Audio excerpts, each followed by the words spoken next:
tout le monde. Il faut pousser. Je salue tout le monde. Toutes les dames.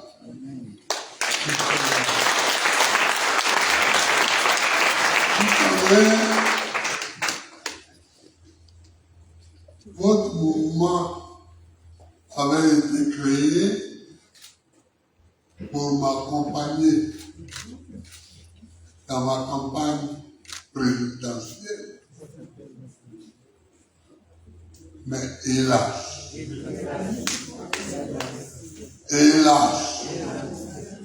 mille fois hélas, nous avions oublié que nous sommes en Afrique.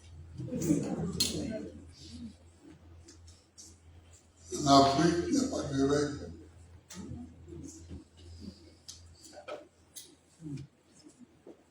L'adversaire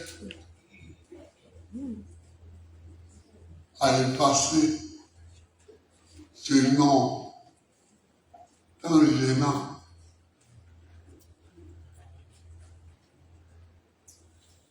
Donc, on n'a pas pu faire campagne. Je vous remercie néanmoins d'avoir été mobilisé et d'être resté mobilisé. Je vous remercie. Mais si tu as mis 100 francs pour acheter de la teke, tu vas au marché, on dit il n'y a pas de teke. Comme il faut que tu manges, tu utilises tes enfants et tu achètes autre chose. Peut-être de la loco, peut-être des bananes brisées,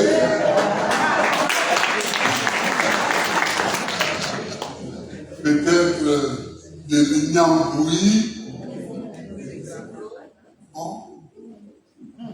Et tu te remplis l'estomac comme tu peux, avec les mêmes 100 francs. Ils n'ont pas pu acheter la chicken, mais ils ont acheté des lignans bouillis ou de la banane brisée. Donc, vous existez. Vous êtes puissamment organisés. Le parti continue d'avoir des problèmes. Il faut vous utiliser pour faire autre chose. Et ce pourquoi nous sommes là aujourd'hui, c'est une autre proposition que je fais pour orienter, pour réorienter votre travail. Et je vous remercie d'avance d'accepter ce travail-là. Parce que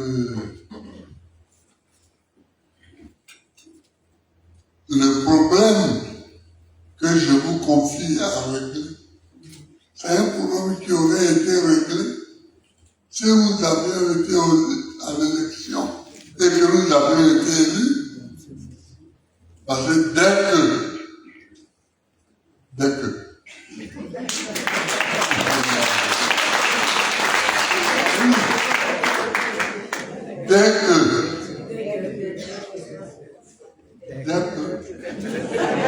voilà, tous nos camarades seraient sortis des lieux injustes de la détention. Il faut que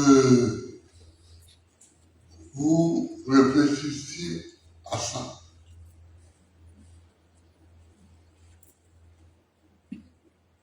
Premier point, il nous faut continuer à lutter contre le quatrième matin.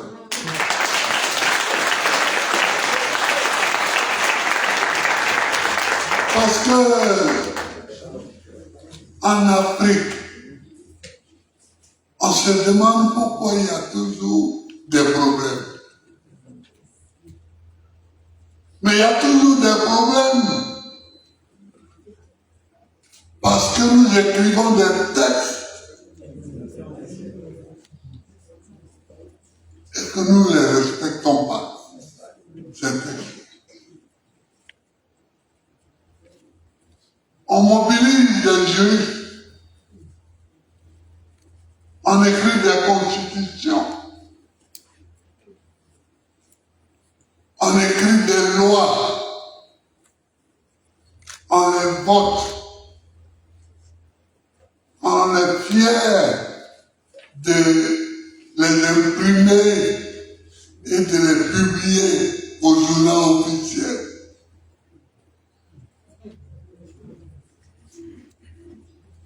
Et quand quelqu'un nous pose des questions, on dit, mais voyez au journal officiel, le texte s'y trouve. Nous l'avons pris il y a quelques mois. Mais quand il faut l'appliquer, on ne l'applique pas. Si la Constitution écrit qu'un citoyen ne peut pas faire plus de 2 mandats, pourquoi sommes-nous à la veille d'un 4e mandat? Pourquoi? Est-ce qu'on peut accepter ça? On ne peut pas l'accepter. C'est anticonstitutionnel. Et dès qu'on dérape de la Constitution, on dérape déjà de tout. On dérape de tout.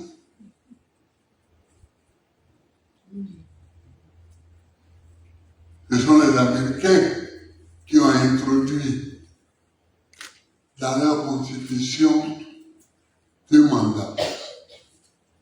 Après, c'est arrivé en Europe. Et progressivement, ça arrive en Afrique. Mais si vous ne le voulez pas, ne l'écrivez pas. Pourquoi écrire quelque chose dont on ne veut pas? Moi, je le veux. Donc, j'ai participé à l'écriture de ce projet. Mais d'autres, et je les entendais parler, qui sont en train de clouer au pilori aujourd'hui cette partie de la Constitution, étaient d'accord avec moi. Ils étaient d'accord.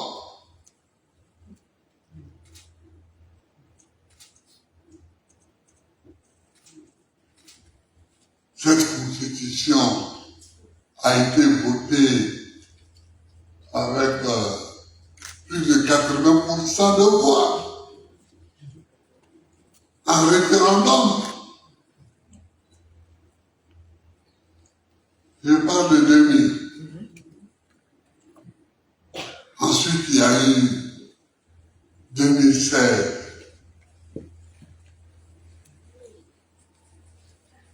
Toujours la même disposition existe. Pourquoi, chers amis, posez la question à tous ceux qui veulent discuter politique avec vous. Pourquoi devons-nous écrire ce que nous ne voulons pas faire?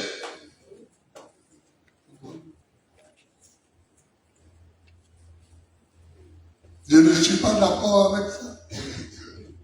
Parce que tous les problèmes commencent là.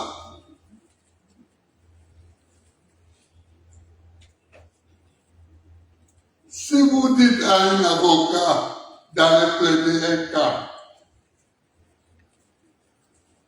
mais l'avocat, il s'appuie sur le droit, il s'appuie sur les lois. Mais s'il va et que le juge dit qu'il n'a rien à faire de cette loi, mais de quoi voulez-vous que l'avocat parle? De quoi voulez-vous que l'avocat parle? Parce que lui, son travail, c'est la loi. Son travail, c'est le droit.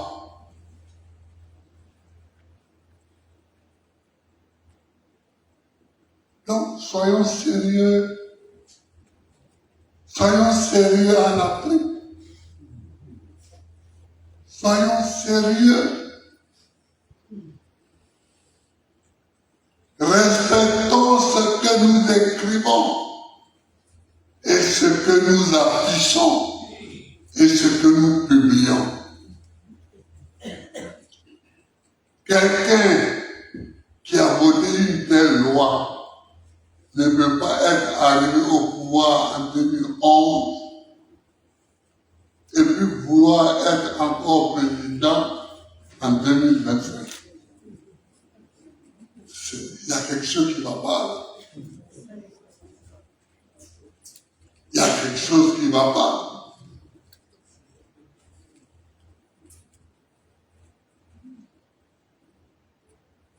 D'abord même, la manière d'arriver au pouvoir,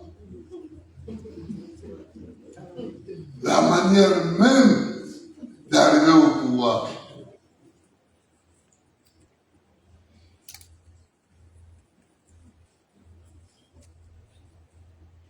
Comment une élection a lieu en Côte d'Ivoire.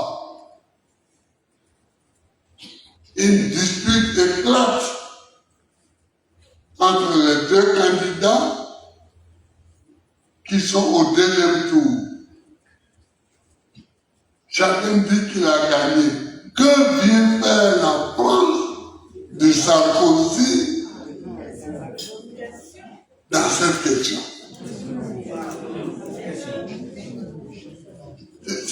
C'est une question simple qu'il faut qu'on se pose.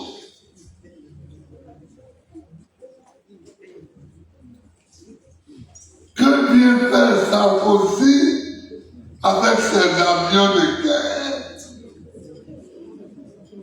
Pourquoi vient-il bombarder la maison du président de la République? Pourquoi? Alors évidemment, une fois qu'on est arrivé au pouvoir de cette manière-là,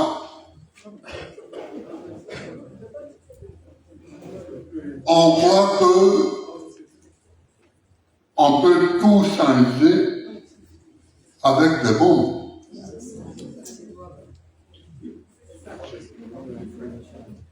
On croit que on peut tout faire avec les bombes. Et on fait tout avec les bombes. On arrête tout le monde. Bon.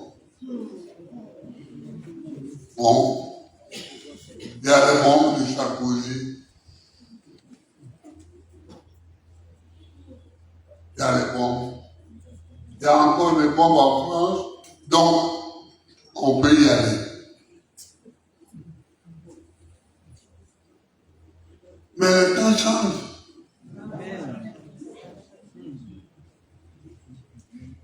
Les temps changent.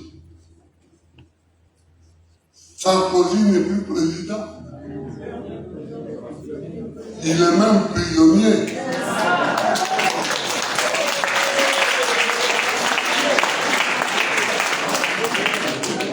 il est même prisonnier, donc les temps changent.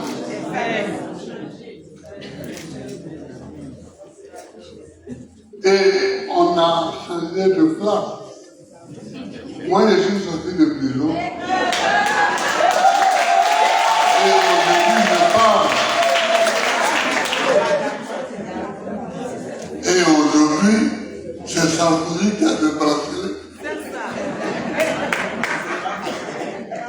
Et qui marche comme ça quand il passe pour ne pas trop attirer l'attention. Non, chers amis, ce qu'on a écrit, ce sur quoi on est tombé d'accord,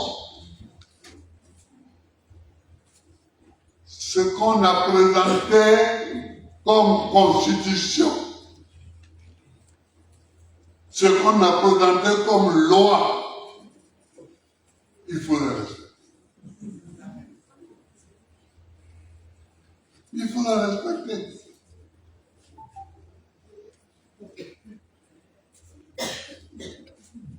Il faut la respecter. Moi, j'ai dit souvent aux amis avec qui je cause, j'ai dit, mais vous fouez. Son péché, ce n'est pas d'être resté 33 ans au pouvoir, d'être resté président 33 ans. Dans sa constitution, dans la constitution de la Première République, il n'y avait pas de limitation du mandat. Donc, s'il vivait même, il pouvait même continuer jusqu'à 40 ans, 45 ans. Mais, ce qu'il a fait, contrairement à l'article 7 de la Constitution de la Première République, il a fait un parti unique. Et c'est ça sa faute. L'article 7 prévoyait le multipartisme. Puisque il a copié sur la Constitution d'Hébreu, à l'écriture de laquelle il a participé. Il a copié sur la Constitution d'Hébreu, la Constitution de la 5e République,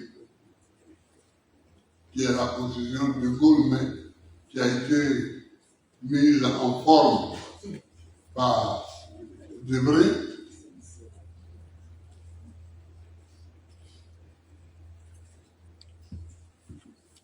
Le multipartisme était prévu, mais lui,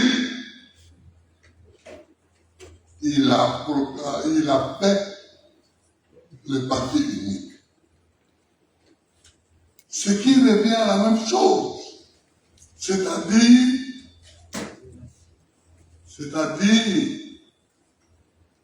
que ce qui a été écrit, publié, écrit, imprimé dans la Constitution, publié au journal officiel, n'a pas été respecté. Il faut qu'on respecte ce qui est écrit.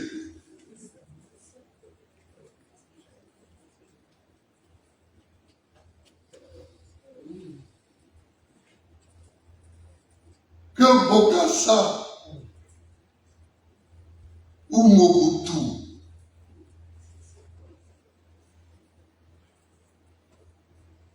se conduisent comme ça, ça ne m'étonne pas beaucoup.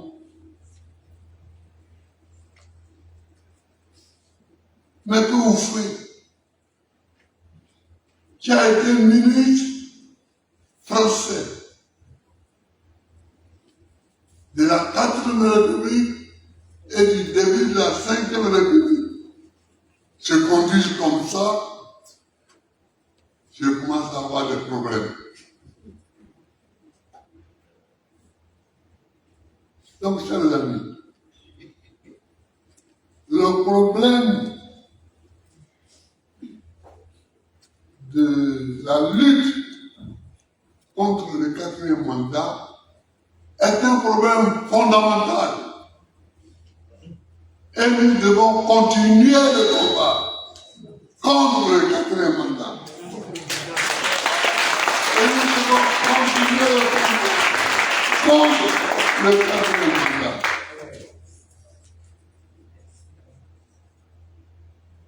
C'est-à-dire que nous devons continuer à lutter contre tout ce qui est anticonstitutionnel. Et ce n'est pas des juristes, comme il y en a ici, qui vont me donner tort sur ce point-là.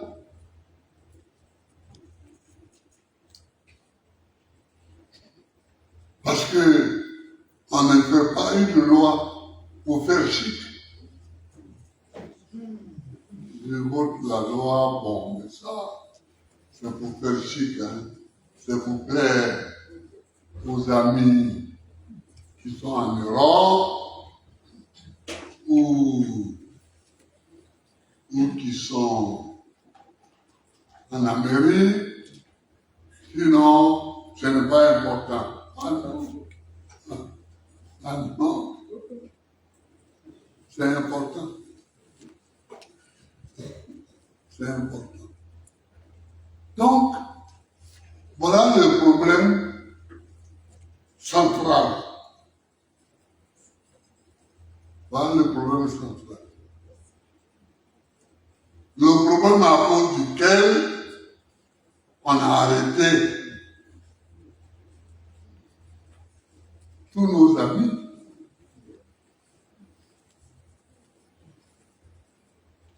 Dont les avocats nous ont cité les chiffres. Écoutez, les avocats, écoutez, nous ont cité les chiffres.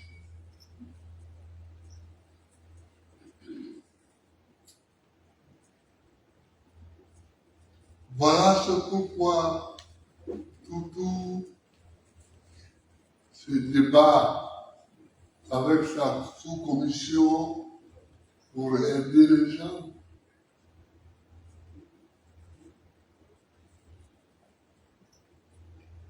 Donc, il faut continuer à lutter. Il faut continuer à lutter. Il faut continuer à lutter contre le 4e mandat. Contre la surveillance du 4e mandat. On ne peut pas accepter que dans un pays qui a cette constitution-là, un citoyen veuille faire 4 mandats. Avec cette constitution-là, tu veux faire 4 mandats, mais d'où tu sors? D'où tu sors? Tu es quoi, tu es qui?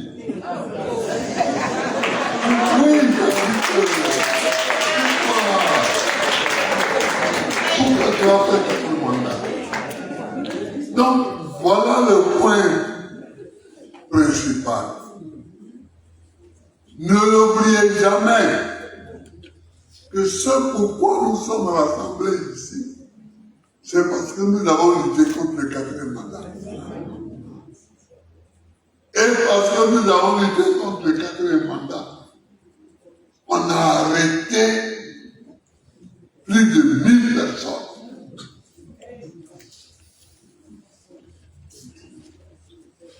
Qui sont en prison, qui sont dispersés dans les prisons le Côte d'Ivoire, les prisons qui nous ont été citées par les avocats, par PK, et Shalom.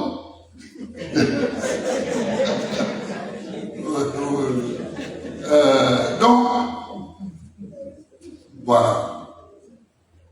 Ils sont donc en prison. Mais, ils sont en prison et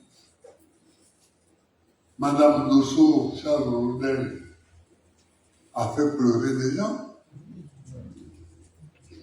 Elle a fait pleurer les gens. Nous avions tous les larmes aux yeux quand elle parlait. Parce qu'en Afrique, la plupart de ceux qu'on arrête quand il y a les manifestations politiques, ce sont les hommes. Il y a des femmes même qui sont arrêtées. Je ne dis pas le contraire. Il y a des femmes. Mais la plupart de ceux qui sont arrêtés, ce sont les hommes. Or, dans la plupart des foyers, ce sont les hommes qui vont au boulot chaque matin et qui rapportent l'argent pour l'habitant.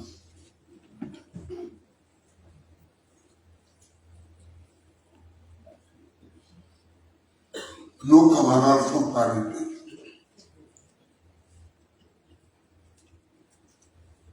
Nos camarades sont arrêtés.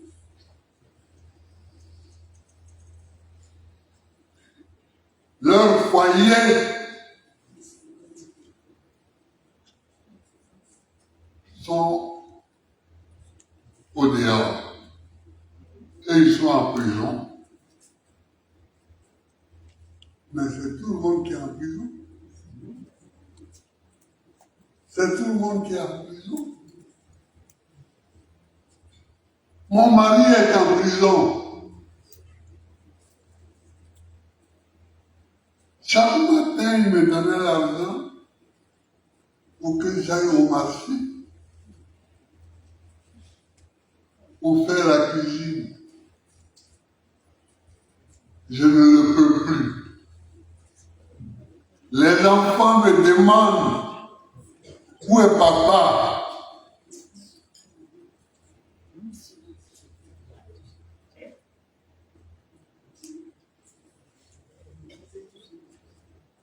Qu'est-ce qu'on fait? On abandonne? Non. Est-ce qu'on abandonne? Non. Est-ce qu'on peut abandonner? Non. Jamais. Jamais. Non. Voilà. Donc, il faut lutter, continuer de lutter contre le quatrième mandat. Mais en même temps, il faut assister les familles qui sont à la maison.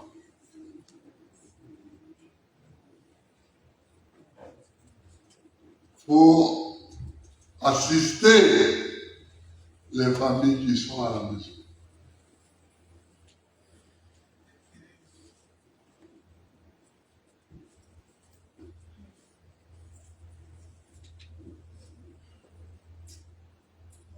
Il faut les assister. Quand je dis les assister, ce mot a plusieurs significations. La première signification, c'est qu'il faut aller saluer Madame Charles Dosso. Pour aller la saluer, causer avec elle, lui apporter le soutien.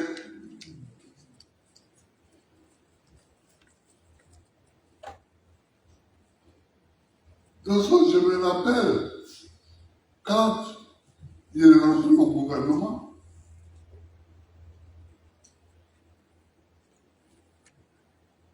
je cherchais un représentant des victimes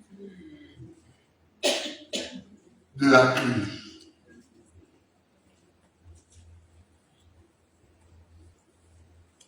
En 2010. Et on m'a présenté deux associations.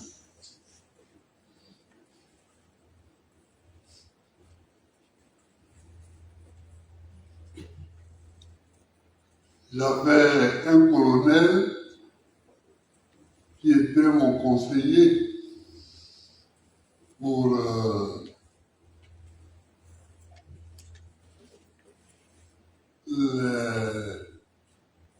les victimes de la guerre. Alors, je lui ai demandé de me faire le point parce que je ne connaissais aucune de ces associations.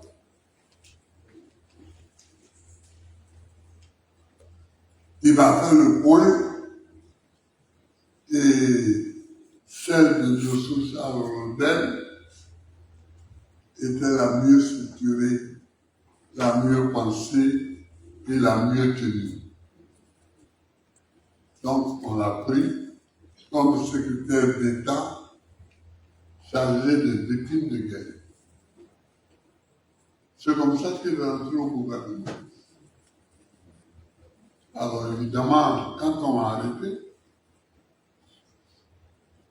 eux aussi, on les a considérés comme maudits.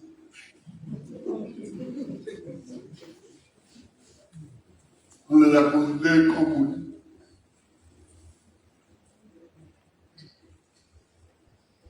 Donc, il faut d'abord aller saluer les familles. Si ce sont des femmes qui sont arrêtées, allez saluer leurs maris, les familles. Oui. Mais si ce sont des hommes, comme c'est le plus grand nombre de cas, allez saluer les enfants et les épouses, tout. Il faut les saluer.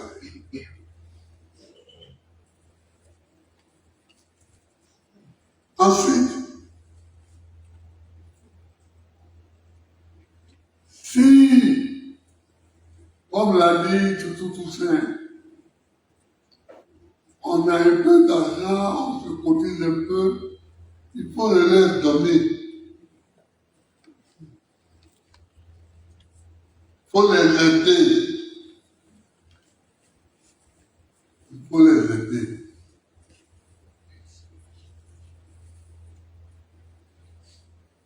Il faut les aider. Vous avez compris? Il faut les aider. Parce que une salutation verbale, simple, ça ne nourrit pas son homme. Ça ne nourrit pas son homme. Quand l'enfant doit acheter son cahier d'école, le fait d'être venu le saluer et jouer avec lui, c'est bien. Mais ça n'achète pas son cahier d'école.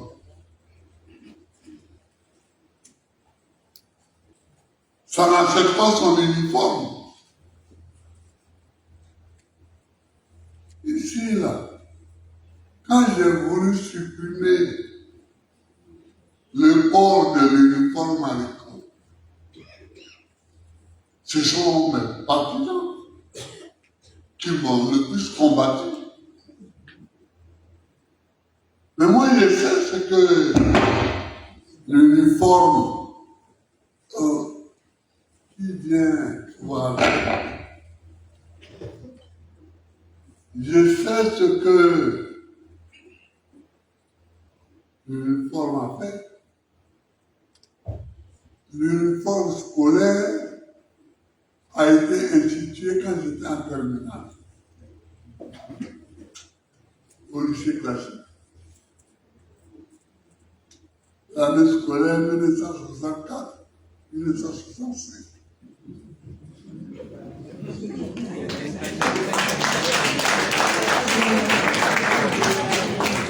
Et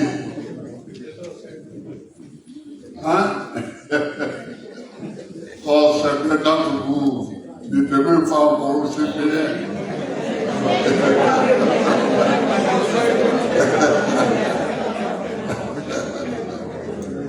Oui, donc, quand on a institué l'uniforme, moi j'avais pas d'argent pour acheter un uniforme. Parce que mon père était en prison, à Yamoussoukro. Vous n'avez pas connu ça non plus. Pour les enfants, à Sabou. Les prisons politiques du peuple voyou. De 63 en 67. Quand j'étais président, je suis allé plusieurs fois visiter à Sabou. C'est devenu une école. Ils sont transformés. Et Oufoué n'a plus voulu qu'il y ait de prison à Yamoussoukro. Donc, le tribunal se trouve à Toumoudi. C'est à Toumoudi qu'on juge les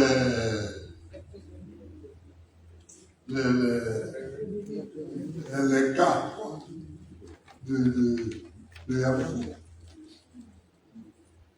Et j'avais pas. Et un matin, j'allais en classe, je quittais le dortoir pour aller en classe.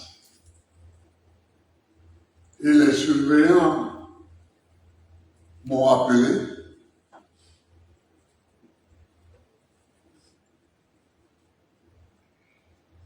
Ils m'ont dit, mais Pablo, tu ne sais pas que tu dois être en uniforme? J'ai dit, si, je sais. Il dit, mais pourquoi tu n'es pas en uniforme? J'ai dit, mais parce que je n'ai pas d'uniforme.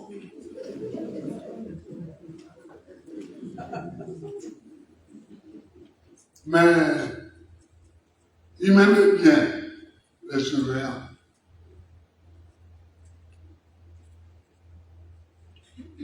Il y avait là-dessous, il y avait 3 surveillants comme ça.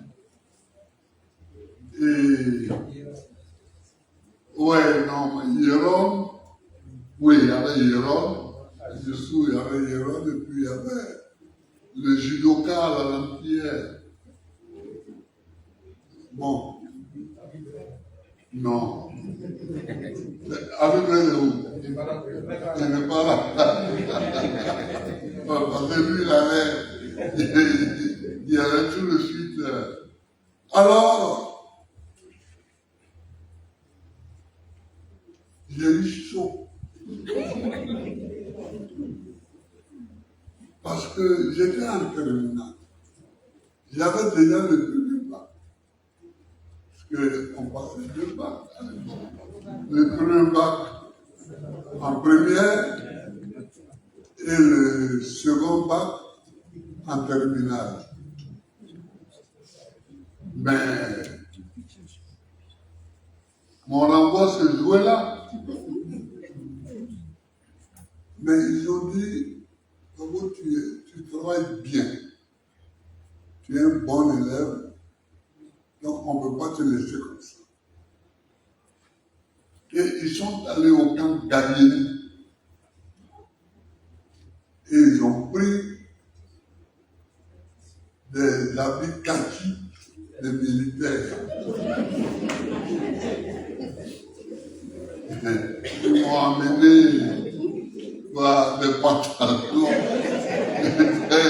des chemises kaki. Et c'est avec ça que j'ai terminé l'année. C'est avec ça que j'ai terminé. Donc, pour moi,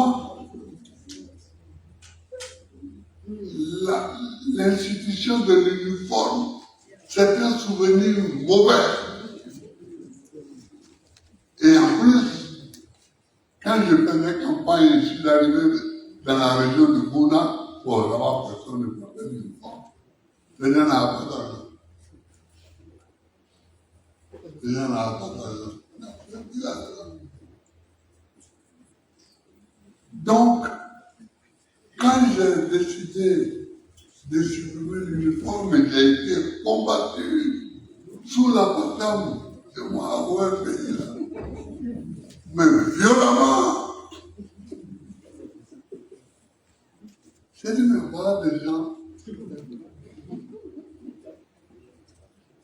dans leur vie de petits bourgeois abidjanais, tranquilles, ils croient que tout se passe comme ça. Mais dans les villages, il y a des gens qui n'ont pas de quoi. Donc, les enfants et les familles, les Madame Douceau, tous, et toutes les femmes de prisonniers, je les appelle maintenant Madame Douceau. Voilà, je les appelle Madame. Voilà. Vous savez pourquoi ils sont mariés en prison? À cause de la masse, parce que la vie chère. À cause de la vie chère, vous voyez. Si ce n'est pas en Afrique, on voit des bêtises comme ça. Un monsieur, ancien ministre, qui est dans une marche pour dire que la vie est devenue chère, vous voyez depuis combien de temps il est en prison. Est-ce que vous voyez ça? L'incongruité de la vie politique en Afrique.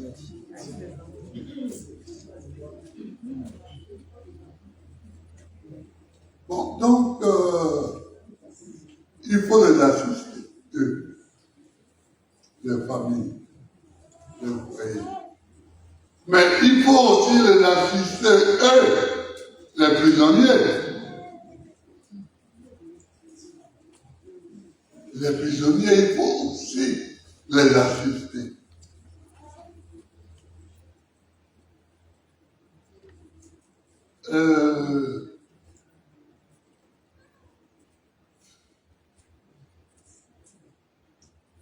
En 92,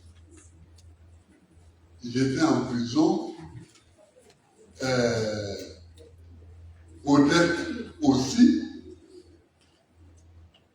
Je me souviens que Agnès et son mari venaient souvent nous rendre visite. Le DIRCAB et notre ami Berce Moreau venaient aussi nous voir. Mais nous, on avait une chance. On avait une chance. C'est que les grands planteurs, les 500 Paou, le gars d'Avassou, ils avaient décidé de nous aider. Donc, chaque mercredi, venait avec sa bâchette remplie de billes.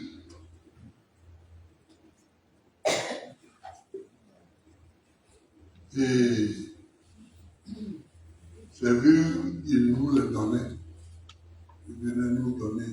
Moi, évidemment, le petit bourgeois, j'avais mon ami Dominique Kanga qui venait avec un mets concocté à l'hôtel Ivoire. Il venait avec un mets de l'hôtel Ivoire. Mais les planteurs qui venaient avec les billes.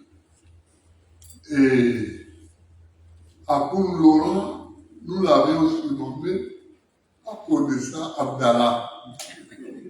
Comme un Mauritanien, qui parce que sa cellule avait été transformée en oui, en magasin de vivres. Donc il y avait les sacs de riz, les bouteilles d'huile, les tomates, tout c'était là-bas. Et chaque jour, les gens faisaient la cuisine dans le bâtiment des assimilés, faisaient la cuisine et on mangeait. Et on mangeait. C'est comme ça que nous avons passé. Les dames nous envoyaient les vivres. Voilà. Apoun leur apportait les vivres. Il y avait deux femmes. Il y avait Odette et puis Simone. Voilà. Et Apoun leur apportait leur part. Leur part de vivre. Donc, il faut les aider, les Madame Dosso. Ouais. Mais il faut les aider, ceux qui sont à la matin. Les Dosso. Il faut les aider, les Dosso, et qui dorment quelquefois à 28 par cellule.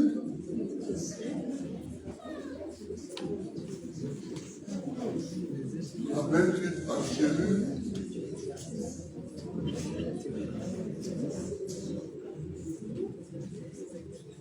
Donc, il faut donc les aider.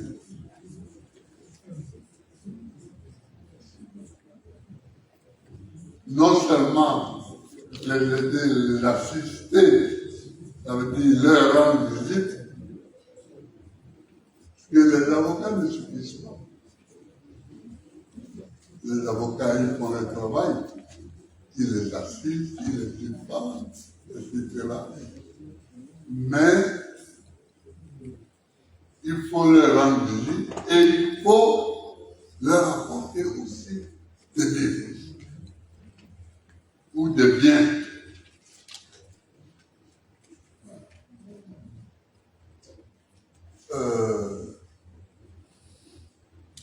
Je n'ai pas fini.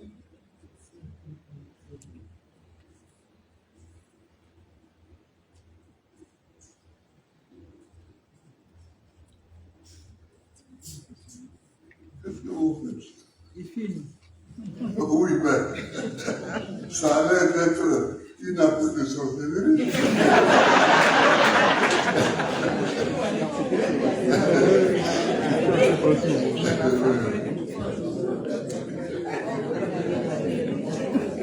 Bien. Et pour la direction du parti, qui est là, il faut mobiliser les ressources. Parce que les avocats,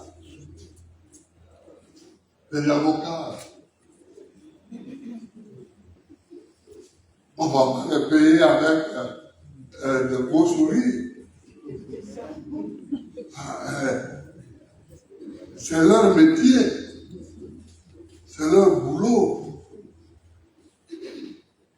Même si on sait qu'ils sont nos amis. Donc, ils ne vont pas laisser tomber les prisonniers, mais il faut quand même leur donner quelque chose. Monsieur le président exécutif, monsieur le secrétaire général, monsieur le vice-président, monsieur le président du CSP, il faut mobiliser les ressources en permanence pour que les avocats ne soient jamais en panne. Pour que les avocats ne soient pas en panne. Si on met quelqu'un en prison à Korogo, qu'un avocat doit y aller pour demain, il faut qu'il puisse y aller pour demain. Il ne faut pas qu'on dise demain, comme on n'a pas eu de sous. Donc, le gars devait passer devant le juge là-bas, mais l'avocat n'a pas pu y aller. Non! Monsieur le texte, monsieur le SG, monsieur le vice-président, monsieur le président du CSP. Il faut. Et toi, ton rôle, c'est de les titiller. Toujours. Toujours. Ton rôle, c'est de les titiller aussi. Toujours. Le président du CPP est assis là. Tu crois que je ne le vois pas? Je le vois. Je le vois. Mais il faut que les avocats aient au moins du carburant pour se déplacer. Au moins.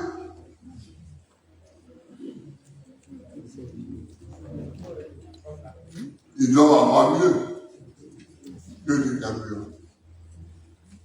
Mais au moins. Donc,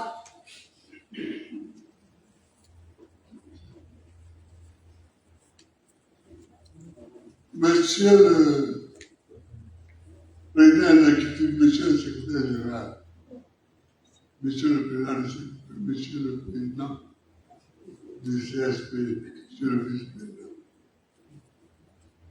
mesdames, madame Wabo,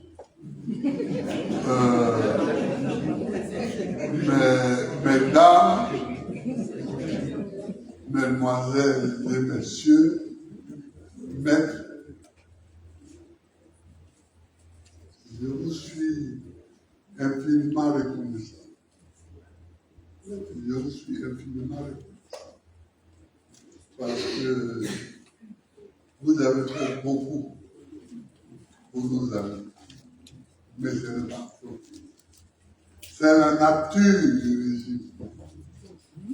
Nous sommes dans un régime où les avocats ont toujours du travail. Vous savez, moi, je suis allé à Santiago du Chili. Après, comment il s'appelle? Salvador Allende. Oui, non, mais le... Pinochet. Voilà, voilà. Après, Pinochet, je suis allé à Santiago du Chili pour assister à une réunion de l'International social. Mais j'ai passé toute la nuit à écouter quelqu'un qui me parlait des poussées. Non. Pinochet a fait fort. Mais il y avait des poussées du matin jusqu'au soir. Le soir, les gens allaient dormir, puis le matin, et ils recommençaient. Donc, on est rentré dans une zone comme ça. On est rentré dans une zone. Parce que demain, il peut avoir encore des vagues d'arrestation. Je ne le souhaite pas. Mais si, il faut que vous soyez mobilisés. Maître, il faut que vous soyez mobilisés. Où est votre doyen? Voilà. Maître, voilà. Mais c'est Bamba. Maître Bamba. Soyez mobilisés. Je vous remercie pour ce que vous avez déjà fait. Mais il faut que j'ai à vous remercier pour ce que vous allez faire demain. Merci. Merci. Merci. Alors, chers amis, voilà ce que M. Attard m'a dit. Vous qui êtes coordinateur, voilà ce que j'ai à dire. Voilà ce que j'ai à dire. Il faut chaque fois courir entre la direction du parti, la présidente des messagers et moi. Il faut courir pour que tout le monde soit au travail. Et puis il faut courir chez Madame de Sorondet. Quand je dis chez Madame de Sorondet, ça veut dire chez toutes les Madame de Sorondet. Vous comprenez? Voilà. Et il faut courir maintenant chez les deux Sorondet eux-mêmes. C'est-à-dire à la vacance.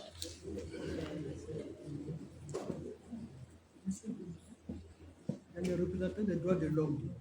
Oui. Les représentants des droits de l'homme. Oui, c'est quel Lido, oui. Hein? Le Conseil national des droits de l'homme. Ah oui, et puis? Ah, ok. Merci à vous. Je vous remercie d'être venu. Mais je vous demande de nous aider. Hein? Je vous demande de nous aider. Pas d'être partisan. Non. Ce n'est pas ce que je veux dire. Je ne vais pas vous compromettre. Mais que vous disiez la vérité. Que vous disiez la vérité. Que vous disiez la vérité. Moi, mon seul pays de référence, c'est la France. C'est là où j'ai vécu. Quand j'étais étudiant, c'est là où j'ai vécu quand j'étais en exil politique, etc. Mais Bon, dans les autres pays, je suis allé même. En Angleterre, en Espagne, tout ça, en Italie. Je suis allé, mais je n'ai pas vécu là-bas. Ce que j'attends de vous, s'il vous plaît, c'est la vérité. Il faut dire la vérité. Quand vous dites la vérité, ça nous aide beaucoup. Ça nous aide. Parce que on ne peut pas défendre des cas si soi-même on se met dans le mensonge. Donc nous, on n'a pas intérêt à se mettre dans les mensonges. On a intérêt à dire la vérité. Et on attend de vous que vous disiez la vérité. Chers amis, c'est ce que j'avais à vous dire.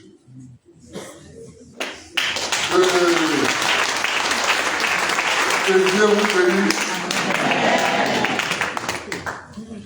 et que vous ayez un bon